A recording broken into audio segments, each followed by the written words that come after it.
Hello viewers, আসসালামু আলাইকুম। আজকে একটি নতুন রেসিপি নিয়েছি, চাপা শুটকি দিয়ে পুলির লাউ কুমড়া পাতা দিয়ে পুলির রেসিপি। কুমড়া পাতা প্রথমে আমরা চাপা শুটকিটা ভুনা করে নিব। কড়াইতে তেল দিয়ে দিলাম।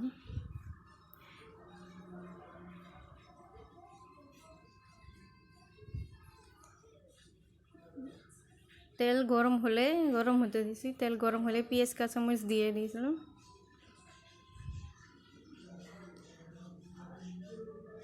পেঁয়াজ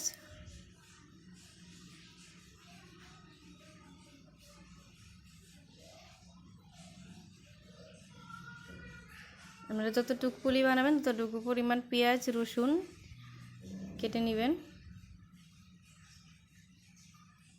যতটুকু পরিমাণ পুলি বানাবেন ততটুকু পরিমাণ পেঁয়াজ রসুন কেটে নেবেন।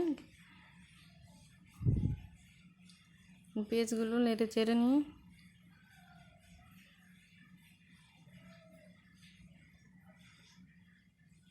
এখানে যে রসুন কুচি দিয়ে দিতেছি।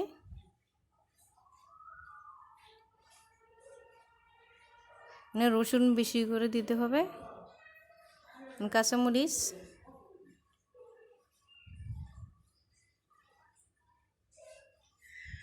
চাপা শুটকি ঝাল হলে খেতে ভালো লাগে ভুনা।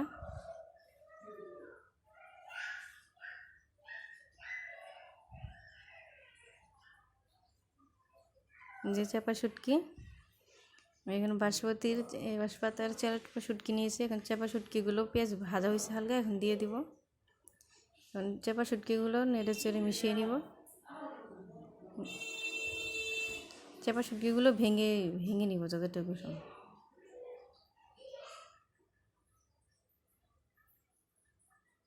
ভেঙে মিশিয়ে নিব।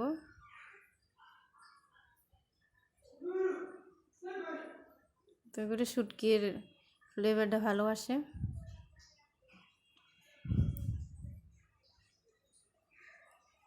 ভালো করে নেড়ে চেড়ে নিতে হবে, লেগে না যায় শুটকিটা। ভাজা হয়ে গেছে, এখন পানি দিয়ে দিব সামান্য।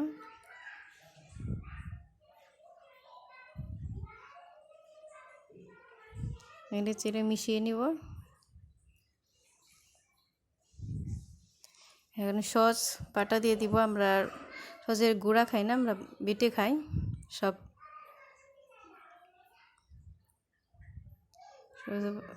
সস বাটা দিয়ে দিলাম, মিশিয়ে নিব।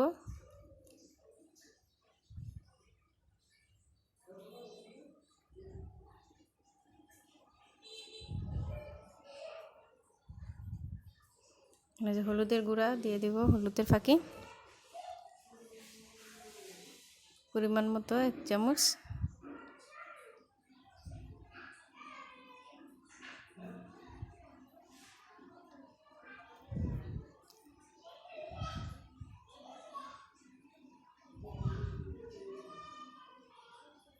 নেড়ে চেড়ে মিশিয়ে নিব। মানে যে মরিচের গুঁড়া দিয়ে দিব,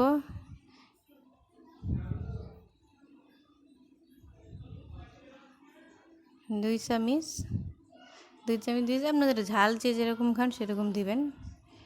আমার তো চাপা শুটকির ঝাল খেতে ভালো লাগে, জন্য একটু বেশি করে দিয়েছি।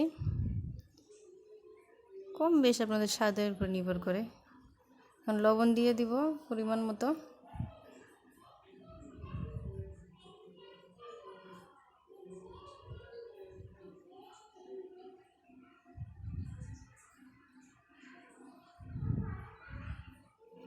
এখন পেঁয়াজটা সিদ্ধ হওয়ার জন্য ঢেকে দিব।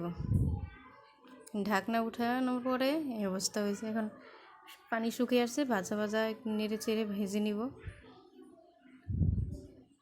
পেঁয়াজটাও সিদ্ধ হয়ে গেছে, নেড়ে চেড়ে ভেজে নিব আমরা চাপা শুটকি ভুনাটা নেড়ে চেড়ে ভেজে নিতে হবে ভালো করে।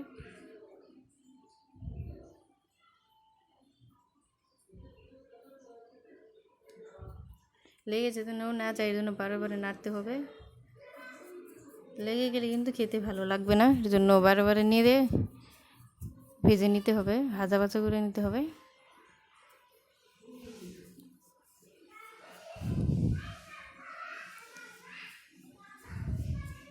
যে প্রায় হয়ে এসেছে আর কি, নাড়াচাড়ার উপরে রাখতে হবে যাতে কড়াই লেগে না যায়। এদিকে লক্ষ্য রাখতে হবে যে সুন্দর হয়ে প্রায় ভাজা ভাজা হয়ে আসছে। এই যে প্রায় হয়ে আসছে, এখন আমরা নামিয়ে নেব। এখন চাপা শুটকি ভুনাটা একটা প্লেটে তুলে নিতেছি। তুলে ঠান্ডা হওয়ার জন্য রেখে দিব আমরা। এই যে চাপা শুটকি ভুনা হয়ে গেছে আমাদের। এখন কুমড়া পাতাগুলা ভালো মতো ধুয়ে পরিষ্কার করে নিয়েছি। এখন ওই যে গোটা থেকে ছিঁড়ে আর কি একটু হাত দিয়ে করে, আপনি দেখতে পাচ্ছেন কীভাবে করতেছি। এভাবে করে পাতাটা যেন পোকা না থাকে ভালো মতন দেখে রেখে দিবেন। এইভাবে করেই সবগুলো করতে হবে। আবার বলছি, বুটাটা ছিঁড়ে আর কি পাতাটা আর কি ভালো মতো দেখে, যাতে ময়লা পোকা টোকা আর কোনো কিছু না থাকে, কোনো জায়গায় কোনো পোকার কোনো ছিঁড়া অংশ টংশ না থাকে, দেখে ভালোভাবে রেখে দিতে হবে। এইভাবে সবগুলো পাতা বেছে নিতে হবে। এই যে আমি ভালো মতো দেখিয়ে দিতেছি কীভাবে করতে হইব, তো বুঝতেই পারতেছেন কীভাবে করতে হবে। এভাবে করে নেবেন, তাহলে পাতাটা একটু নরম হবে। এখন একটা বাটিতে সামান্য হলুদ আর লবণ, সামান্য পরিমাণ লবণ, যে পাতাগুলা রেখে দিয়েছি সামান্য পরিমাণে লবণ দিয়ে লবণ পানিতে মিশিয়ে নিব। মিশিয়ে নিয়ে এখন মিশানো হয়ে গেছে। এখন পাতাগুলা পানিতে দিয়ে দিব। দিয়ে পাতাগুলা একটু সবগুলো দিয়ে একটু কেচলে নিব পানিতে, যাতে পাতাটার ভিতরে একটু লবণ আর হলুদগুলো পৌঁছায় আর পাতাটা একটু নরমও হয়। এজন্য এরকম করে নেব। যে একটু ভিজিয়ে রাখছি, এখন ভিজানো হয়েছে। পাতাগুলোটা তুলে এভাবে দুইটা পাতা, দেখতে পাচ্ছেন কীভাবে করতেছি, এভাবে দুইটা পাতা একসাথে রাখতে হবে। রেখে ওই যে রেখে দিছি। এখন এই যে ওই চাপার ভুনাটা পরিমাণ মতো, যে যেরকম বেশি খেলে বেশি দিবেন, কম খেলে কম দিবেন, আপনার ইচ্ছে মতন পাতার উপরে দিয়ে দিব। এখন দেখতে পারতেছেন আমি কীভাবে ভাজ করতেছি। এভাবে ভাজ করতে হবে। মুড়িয়ে এই অংশটা আর কি নিচের দিকে এভাবে করে রেখে দিতে হবে। দেখতে পাচ্ছেন কীভাবে করছি আমি। যে আরেকটা পাতা করে দেখাইতেছি আমি, একটু খেয়াল করলে বুঝতে পারবেন কীভাবে করতেছি আমি। যে এভাবে ভাজ করে দেখতে পাচ্ছেন কীভাবে করছি। এখন এই যে মুড়ে এভাবে নিচের দিকে মোড়ানো অংশটা রেখে এভাবে রেখে দেব। এখন ওই যে একটু কড়াইতে তেল গরম করছি, তেলের মধ্যে এখন মোড়ানো অংশটা আর কি ভাজের অংশটা নিচে দিয়ে ভাজতে হবে যাতে খুলে না যায়। এভাবে করে আমি কুমড়ো পাতার পুরিগুলো দিয়ে দিব। এদের জালটা একটু সামান্য মিডিয়ামে রাখতে হবে, একদম বেশি রাখা যাবে না, একদম কমও না।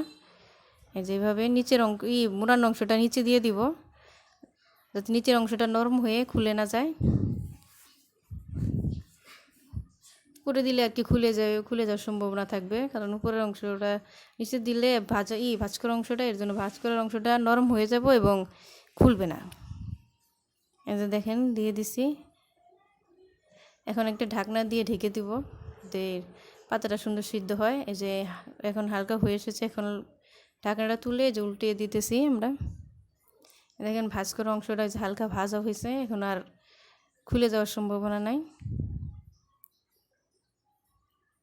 এই যে এখন আবার একটু ঢেকে দেব সে পাতাটা সিদ্ধর জন্য। এখন তুলে নিতেছি। এই যে হয়ে আসছে প্রায়,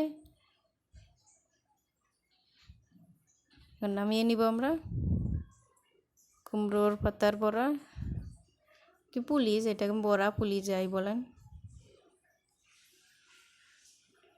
হয়ে গেছে।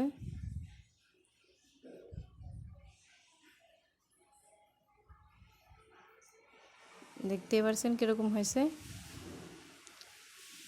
এটা খুবই একটা লোভনীয় খাবার, অবশ্যই আপনারা বাসায় ট্রাই করবেন। খেয়ে আশা করি আপনারা নিরাশ হবেন না। এটা খুবই একটা সুস্বাদু খাবার, গরম গরম ভাতের সাথে খেতে খুবই ভালো লাগে। খেয়ে দেখবেন, অবশ্যই জানাবেন কেমন লাগলো আপনাদের। সবাই ভালো থাকেন, সুস্থ থাকেন। আসসালামু আলাইকুম।